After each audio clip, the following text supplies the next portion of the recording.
বাংলাদেশ যুব অধিকার পরিষদ নীলফামারী জেলা শাখার আওতাধীন ডিমলা উপজেলা শাখার কমিটি আংশিক অনুমোদন দেওয়া হয়েছে।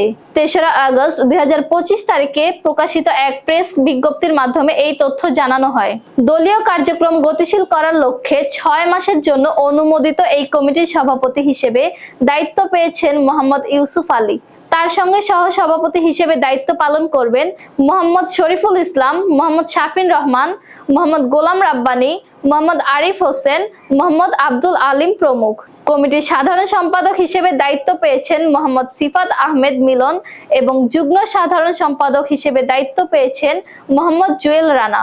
কমিটির অন্যান্য দায়িত্বশীলদের মধ্যে সাংগঠনিক সম্পাদক মোহাম্মদ আহমদ শরীফ, সহ সাংগঠনিক সম্পাদক মোহাম্মদ লোকমান আলী, এছাড়াও বিভিন্ন পদে অন্তর্ভুক্ত রয়েছেন মোহাম্মদ রাজু ইসলাম, মোহাম্মদ বাবু ইসলাম, মোহাম্মদ আকবর রাজ্জাক, মোহাম্মদ নূর আলম সহ আরো অনেকে।